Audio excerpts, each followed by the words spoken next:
It was sunny this morning, but still fall-like cool. I was lucky enough to find this small house, perfect for me, for less than $100,000. It stood on top of a hill and had 2 acres of land, as well as a detached 2-car garage, sprawling gardens, and a chicken coop. I had 2 covered porches, one on the east side and one on the west side, from which I could watch both sunrise and sunset. As long as the weather was tolerable, I liked to have my morning coffee and bagel on the east porch. This morning it was cloudy, foggy, and morning haze. It looked like it could rain at any moment, but there wasn't enough wind for the rain to travel far enough across the porch for me to get soaked. My black Labrador Randy and Maine Coon Fiddlehead sat at my feet, their food lying on the porch. But their appetites were quenched. It would have been a perfect morning for a retired woman like me if it weren't for the one thing I missed the most, a husband. I love this place so much. It was just west of the Daniel Boone National Forest, so you could see trees in the distance, but my lot was mostly clear.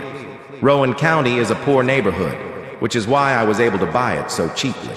When I sold my house in Lexington upon retiring, I made enough money to not only pay off the rest of my mortgage, but more than enough to buy this place for cash. 43 years in banking left me with a solid retirement package, comfortable if not rich. Trouble was, I was divorced and alone. I never thought about my ex-husband again. He's been dead for 24 years and I wouldn't want to, would I? But yesterday, Tracy brought me news that got me thinking again. Blaine has also retired and is moving back to our hometown of Moorhead. Poor Blaine. He was in the Air Force, which meant we were moving all over the country. We had been married for 22 years when he found out I had cheated on him and divorced me. I resisted. I didn't want a divorce, but he was so hurt he just couldn't trust me ever again. Since I had been married to him his entire military career, I was getting half of his military pension, and that pissed him off. Blaine knew I was cheating on him, but he had no real proof to show in court. And in Virginia, that meant a no-fault divorce was all he could get. He was stationed at Langley Air Force Base, and I was working at a credit union, a loan officer at the time, when Harry showed up. Heck, Harry was really cute. Sure, I could have just ignored him and not flirted with him, but Harry was the kind of guy who flirted on his own. And he was pretty good at it. About 5 years younger than me, with plenty of youthful energy, I responded to his flirting, and he saw it. I kept telling him that no, I was married, and that doing anything while we worked in the same department was a sure way to get fired. Maybe I was telling him that what we do while we work in the same department is almost a surrender, a subtle way of saying, if only things were different. That's not what I meant to say, but yes, he could take it that way. It took Harry nearly 3 months, and Blaine being sent to Incirlik Air Base in Turkey on an unaccompanied business trip to get in my pants.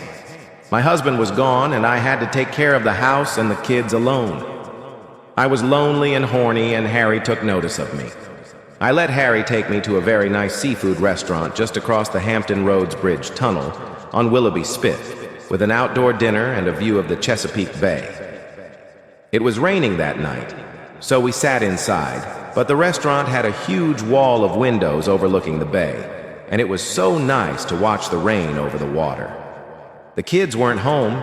Tracy was at William and Mary, and Blaine Jr. was in military school, so there was no one waiting for me at home. There was no doubt what was on Harry's mind as he drove me to his house in Grandview, all the way to the end of Beach Road, then to Adriatic, to one of the houses on Back River, with its own boat dock. I shouldn't have gone. I knew I shouldn't, but I did, and we were sitting in the backyard by his boat, drinking wine when he kissed me. I knew what he wanted, and I knew he was going to kiss me, but I let it happen anyway. Not half an hour later, we were in the house, with the windows open and to the singing of birds, frogs, and crickets, and Harry was already taking my clothes off. I never stopped him. They'll find out, they always do. I'd heard it before, and naturally Liu, one of my employees, realized what was going on. She warned me that things like this don't stay secret. When Kimmy guessed it too, I realized that there was no way it would get to my husband unless I ended it immediately. Kimmy said that my husband, when he found out, would probably kill Harry with a pickaxe. Blaine was still in Turkey, so he wouldn't find out until a few weeks later when he got back. So maybe I could end the affair right away and get my life back on track. I told Harry about my decision. I wanted to end things now before we got into serious trouble. Harry wasn't married, so he didn't have any problems. None at all. I might have, but silly me. When I told Harry, I let him ask me out, and as you guessed, we ended up right in bed. A last hurrah, so to speak. And what was even stupider was that our last hurrah happened in the one place I'd never let Harry fuck me. In my own home, in my and Blaine's bed. So what happened? The next morning, Saturday, Tracy flew into my room with a cheery, "Good morning, Mom," and froze in place when she saw Harry, who was still asleep next to me, in our marital bed. She just exclaimed, "Oh my God," and ran out of the house. I could hear her crying as she left. I didn't expect to see her home that weekend, and I was completely blown away. Tracy loved her dad and said she was going to tell him. I begged her not to, and the most I got was a promise not to tell him, at least until he got back from Incirlik. Too many bad things could happen in Turkey, and he didn't need to be distracted and angry about my cheating. It was a good thing Tracy was in college. I don't know how cold the atmosphere would have been if she had been living under my roof. She agreed not to tell BJ, that's Blaine Jr., until his dad got back, because we both knew he'd call his dad right away. And I just hoped I'd have time to find a way to make things right. It's simple, Mom. Dad is due back in 3 weeks, on Friday. I'll come home this Saturday, be here at noon, and tell him. You have that much time to confess to him yourself before I drop the bomb. I don't know, maybe it'll go better if you tell him yourself, but one way or another he'll know by noon Saturday anyway. You just have to decide how he's going to find out. It was the worst night of my life. Blaine told me just as he grabbed me, hugged me, and lifted me into the air that he had just gotten word. He was being promoted to Senior Master Sergeant. He was so happy and couldn't wait until I was home and in bed. For dinner, I had already planned to make a simple meal. Really good sandwiches, but nothing critical. I didn't think Blaine would want to eat before taking me to bed. But then again, I didn't know how tired he was after the long flight from Germany. Anyway, things happened as I thought more likely. He wanted to make love to his wife as soon as we got home, and I couldn't blame him since we hadn't seen each other in 9 months. I tried to get into it, I really did, but the sex itself? I was too nervous and guilty to remember that I'd slept with Harry for 3 months. The last time in that bed. I considered getting rid of the bed and getting a new one, but I knew Blaine would want to know why. I didn't have any good options. If I bought a new bed and put it here, Blaine would find out before we even made love on it, and if I didn't, Blaine would find out the next day that Harry had slept with me in our marital bed.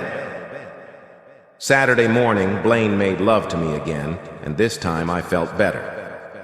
I knew I only had a few hours left before Tracy came home, and I needed one last chance to prove to my husband how much I loved him.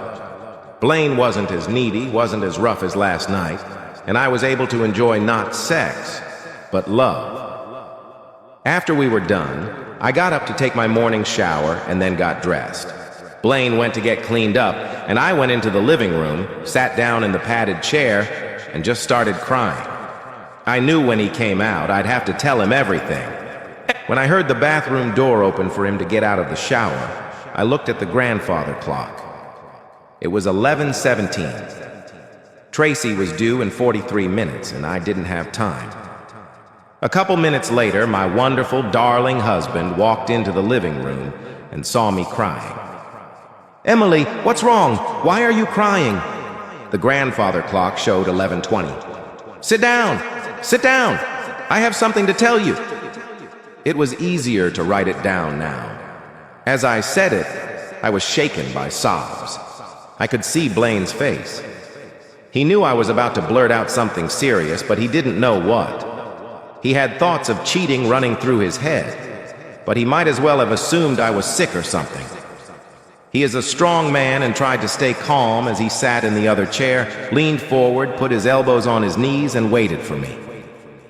11:21. "Blaine, I stammered half a word. then lunged forward, falling to my knees in front of him, grabbing his hands, holding on to them with all my might. I finally managed to pull out, "Blaine, I was having an affair."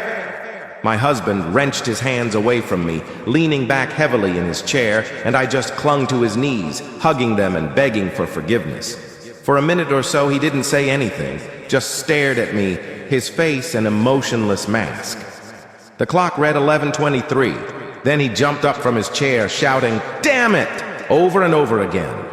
As he jumped up, he practically knocked me over, and I stretched out on the living room carpet. For a minute, I thought he was going to kick my ass, but he never did. Then he grabbed his wallet and keys and sprinted out of the house. Tracy got home before the appointed time and was sitting in her car outside. When she saw Blaine jump into his F-150 and drive away, burning rubber, she realized I had confessed and went into the house early at 11:40. She found me lying on the couch crying profusely. "That didn't go very well, did it?" Her voice was almost impassive. "It was the end of my marriage. 11:23 a.m., Saturday, April 24th, 1993. Oh, it still took a while because the courts were taking their time. Even though Blaine knew he had no proof, no pictures, no witnesses, Tracy could have told him about the affair, but she would never testify against me, so the divorce was no fault. I didn't want that. I wanted my husband back, but although I resisted a little at first, I wasn't stupid enough to contest it for long. Blaine had left me no hope of reconciliation. Harry was the branch manager. He was going to be promoted to district manager. I had every chance of taking the branch manager's job. It all came crashing down when Kimmy figuratively used an axe for a pickaxe and informed the corporation that we were having an affair. Harry was fired and I wasn't because it was a supervisor-subordinate affair, but I was put on probation and I realized I no longer had a future at the credit union. At least Kimmy didn't get the branch manager position. They brought in someone from the outside, and we all knew he had to instill a no-nonsense attitude. I had to stay in Virginia until the divorce was finalized. There was no way I was going to leave and let the court do anything to me without being able to defend myself. Fortunately, Blaine didn't have any admissible evidence of my adultery, and the lawyers agreed. It was pretty plain and simple. We were going to sell the house. Blaine had already thrown our bed in the dumpster and split the profits 50-50. Since Blaine was making almost twice as much as I was, he would have to pay me child support for 3 years. We were both supporting children, but both of us were over 18, so there was no alimony, just college expenses. Blaine barely had time to put on his Chief Master Sergeant's stripes before he retired. I was going to get half of his pension, and I figured he'd be damned if he'd let it get any higher than it was. He knew a lot, got involved with Lockheed Martin and got a big raise, though I never found out how much it was. That was it. I'd had enough of this fucking state, and the last thing I wanted to think about was Harry in Virginia. I was sending out my resumes and things were picking up after the recession. The .coms were just budding, the economy was booming, and I got a good offer from a bank in Lexington, Kentucky. Since Blaine and I were both originally from Moorhead, it was like coming home. I heard that Blaine had moved to Orlando because of his job. The divorce was very hard on the kids.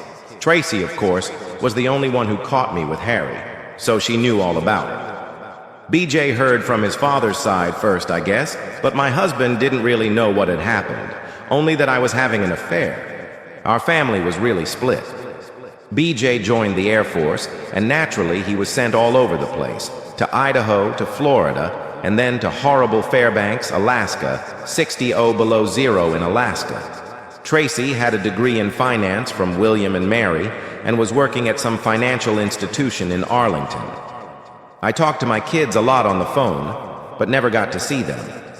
When the 3 years were up, I received my last child support check from Blaine, wrapped in a single piece of stationery paper on which he scrawled, "Fuck you, bitch!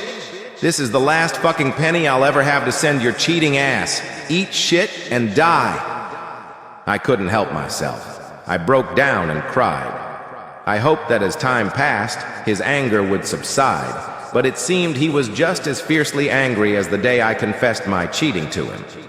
Nevertheless, it was 1997, and the economy was booming. There was even talk that the government might balance the budget.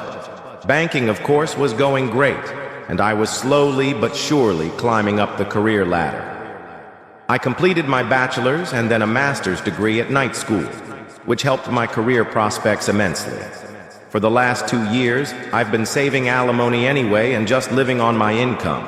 I started at 6%, but increased my 401k contributions to 8% of my paycheck and plan to keep increasing each year. When the new Roth IRA law was passed, I immediately rolled my future contributions there. I'd rather pay taxes then than get a tax bill when I retire. But if my career was fine, my personal life wasn't so great. Tracy told me that Blaine had found someone else, a girl from Florida, and had gotten married there. I didn't want to know too much about her. As for me, I'd had a few dates over the years, but they hadn't led to anything good. The experience with Harry had weaned me off watching men seduce women, though I was now single and couldn't get into the same trouble if I found a real boyfriend. I ate out a lot, as I had no interest in cooking just for myself, and had bought a house on Sycamore Road, not far from Henry Clay's estate in Ashland. I could walk to work in 15 minutes if I wanted to, though I usually drove. It paid off when Lexington got snow, which the city officials cleared handily, because I could always get to work.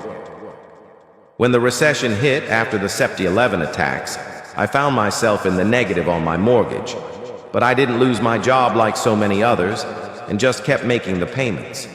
I knew that real estate values would eventually recover, and then I would be sitting in safety. But I was still sitting pretty lonely. The 2007-2009 recession was even worse, and Tracy, who by then was working at Lehman Brothers, lost her job and much of her nest egg. It looked like this recession was going to be long and bad, so I asked her to come live with me. I had plenty of room and was going through another depression. But once things recovered and finances started growing again, I thought my reputation would help her find a decent job in Lexington. It took a long time for the economy to recover, and although Tracy worked part-time as a waitress, I told her it wasn't necessary, but having any job is always better for a resume than a long period of unemployment. She spent a lot of time at home with me when I was free from work. The fact that I had no boyfriends, that no man had ever called me, she noticed. I was 55 years old, hardly fit for dating. "Do you still miss your daddy?" she asked me one day. It was so hard for me to answer, but finally I squeezed out, "Yes, I do." "Do you still love him?" Another hard question. "Yes, honey, I do. There's no one in the world better than your father." "So why?" I knew what she meant, and for the first time in years she asked why I was having an affair. And that was the problem. Yes, I was lonely. Yes, I missed my husband while he was overseas, but I didn't really have any reason, not one good reason. I was just seduced, but I have to admit that I knew it was coming and I let myself be seduced. It was saucy and fun, and the sex wasn't bad, though no better than with Blaine, and not really all that good, and it just felt good to have a man paying attention to me. I thought Blaine had cheated on me before with that bitch Colleen from Langley, but I never knew for sure. Maybe he hadn't, and even if he had, it didn't excuse my actions. I threw my marriage away, for no damn reason. I had a nice house in one of Lexington's best neighborhoods, but the double bed in my bedroom still only slept alone. I had long since gotten used to sleeping alone, but it was still an empty existence. It was 2011 when I was finally able to find Tracy a professional job again. The financial markets were booming, though the rest of the economy was still struggling, and my reputation and connections helped her land a job at a mid-sized brokerage firm in Lexington. Her experience and education were excellent, but she was competing with young graduates, and that big Lehman Brothers on her resume didn't help much. As for me, I was doing well, and I had made up my mind. I'm going to retire at 60, just because I can, sell the house on Sycamore and buy a nice place out of town. If I'm going to be alone, at least it's better to be alone without seeing everyone around me pairing off. I asked one of my old high school friends to look out for what I needed, and so in 2013 she found me the perfect house. Housing prices in cities were finally starting to recover, but in rural areas and small towns, not so much. Like I said, I bought the place at a great price. 2 years later, at the end of 2015, sitting on the porch of a house on the eastern slope, sipping coffee and watching the sun rise over the woods and hills, I realized I had been divorced as long as I had been married. The few dates I'd had while I was working were long gone, and I'd never, ever, not once woken up with someone other than Fiddlehead in the bed next to me, not in this house. Truth be told, it had only happened a few times in all that time, since the last time I'd woken up next to Blaine that Saturday in April, 22 and a half years ago. Even with Harry, I'd never stayed the night because Blaine could always call home from Turkey. In 1993, everyone still had landlines. It wasn't until that fucking night when I foolishly slept with him at my house, Blaine's house and mine, that I woke up with him the next morning, and look what it cost me. Sometimes I thought back and regretted that morning. If Tracy hadn't shown up out of the blue, Blaine would never have found out about my cheating and we'd still be married enjoying retirement. Damn, what a mess I'd made of my life. Moorhead is a small town, and when Tracy brought me the news that Blaine had gone home, I wondered if I'd ever meet him again. And would I recognize him at all? He was divorced for the third time, Tracy told me, having survived 2 young wives in Florida, and apparently both had cheated on him. He lived in his parents' old house, but he didn't own it himself. He had to share it with his 3 siblings, and they just hadn't gotten around to selling it when Blaine retired. If he wanted it, he'd have to buy them out. It could very loosely be called a renovation, and after all those years at Lockheed, he probably had the money for it. But Blaine wasn't a jack of all trades and didn't like to take on projects like that himself. I was sure he'd want his own place, even if it was an apartment, and would just take a fourth of what his parents' old house would sell for. I went up with Betty Lou, whom we'd been friends with since high school. She was a cheerleader and president of the Rowan County High School Cheer Club, knew everyone in town except Moorhead State University students, and had lived in Moorhead all her life. Her husband owned the most successful insurance agency in town, and Betty Lou sold real estate. She was the kind of agent who sold 3 different houses to the same people, and her husband, like her, knew everyone in town. Any one of them could have been mayor if they tried, but none of them showed the slightest interest in politics. I don't even know who they voted for. I had to ask her, was Blaine looking for a house? Emily, why are you asking me that? You know that unless you're interested in selling him some real estate, I can't really tell you anything good. Betty Lou, please, if you know something, you have to tell me. I really need to know. Are you trying to get back to him? I mean, I can't think of any other reason why you're asking me this. I wasn't exactly crying, but my eyes got a little watery. Oh shit, I don't know. I messed up so bad. I would never say messed up so bad, not in front of Betty Lou attending church. And we shouldn't have gotten divorced, but he's probably still mad at me. After all these years? What the hell happened between you two? I guess I should have expected that question. If I answered it truthfully, it would hurt my credibility in Betty Lou's eyes, but hell, lying was pointless. If she ever talked to Blaine, he'd probably call me a lying, cheating whore, and then she'd know the truth. I had an affair, I admitted, my voice getting a little quieter. That's when I started to sob. Betty Lou, I screwed up so horribly. I never wanted to do anything like that, and I didn't want to lose Blaine, but he was away, in Turkey, and I was lonely, and I let myself be seduced by a guy from the credit union I worked at. I was going to break up with him, but Tracy caught us at the very end. She threatened to tell Blaine if I didn't confess, and when I did confess to him, he left. And the only time we were back together was in court. I hadn't expected this from the straight-talking Betty Lou, but she put her arms around me, comforting me, reassuring me. Oh, Emily, I don't know. At school, Blaine always knew how to hold a grudge. Remember when he kicked Jerry Smith's ass after Jerry tried to hit on a girl he was trying to date and said he'd kick his ass again when he saw him? That was Cindy. Little Cindy Louval, remember? The little freshman tease. She was a big bully, wasn't she? Betty Lou giggled to disrupt my crying. I've heard she did a lot more than tease when it came to doing things. My mom wouldn't let me have anything to do with her. Blaine told me he never climbed into her pants. Of course, he could have just said that. You know how guys are. Except for your Eric, of course, I quickly added. He wasn't like that. No, he really wasn't like that. Good, dependable, upstanding Eric never does anything wrong. Then I realized Betty Lou understood my distress because she herself had flirted with Eric, or at least been sorely tempted to.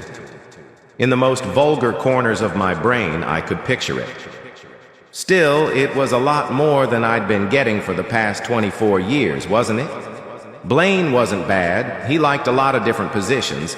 Harry was decent and inventive in bed, too, but I'd take artificial sex once a month with a man who loves me for what I'd had since April 24th, 1993.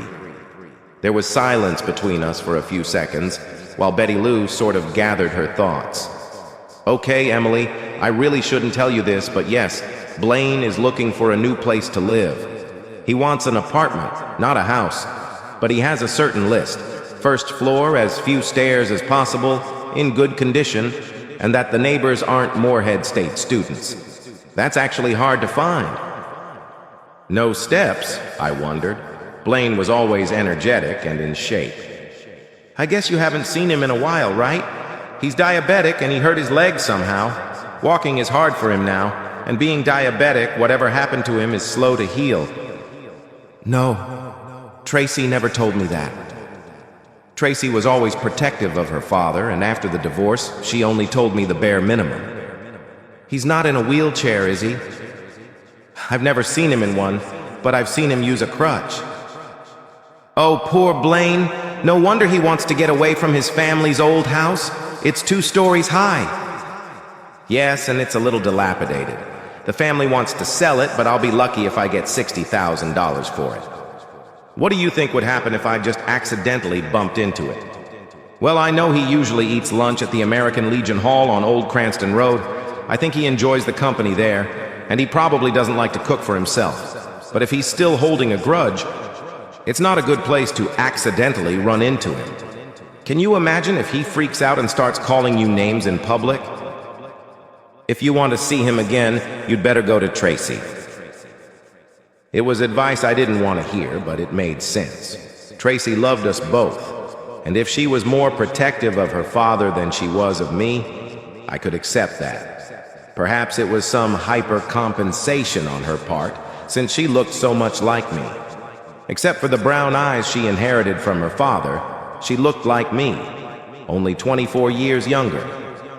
Right around the age I had to confess to Blaine that I cheated on him. That probably wouldn't do me much good. I called Tracy the night after she had to get off work.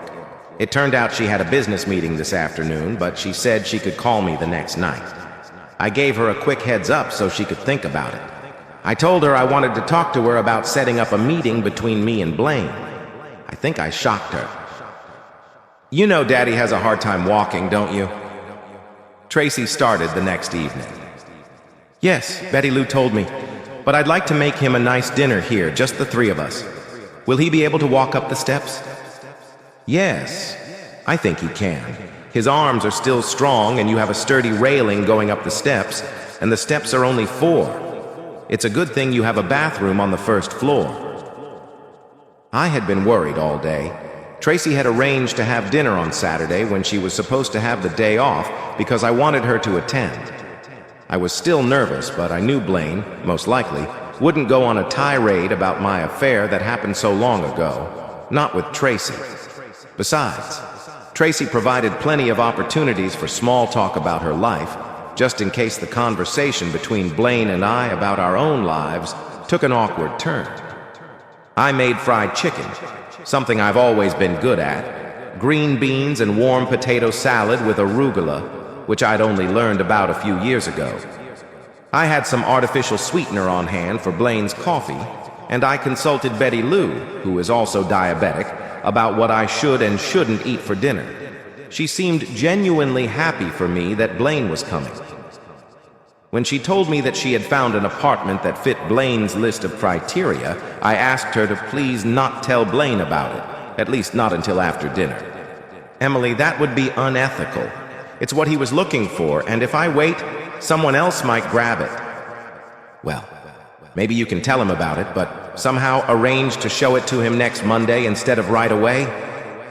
Betty Lou was quiet for a few seconds before agreeing, but warned that if Blaine tried to insist on seeing him sooner, she would have to agree. After all, Blaine was her client.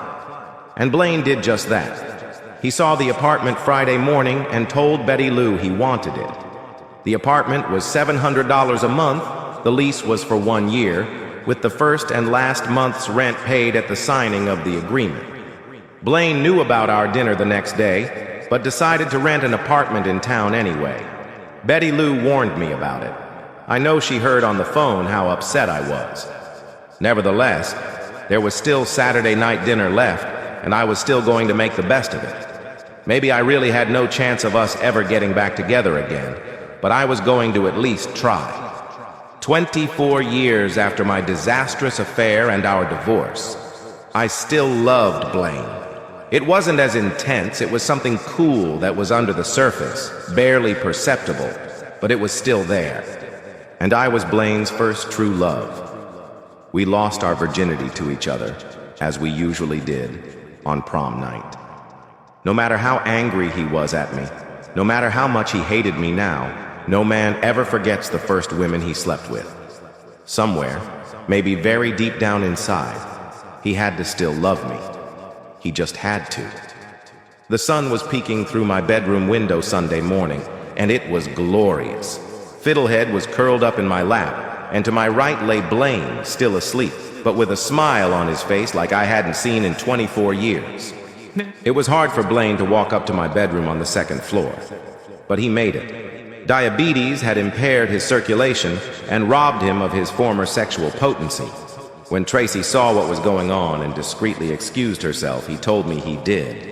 But at that point, I didn't care. Maybe Viagra would help him with that later, but I had the one thing I really, really needed, my husband. My husband. Waking up with me in the morning.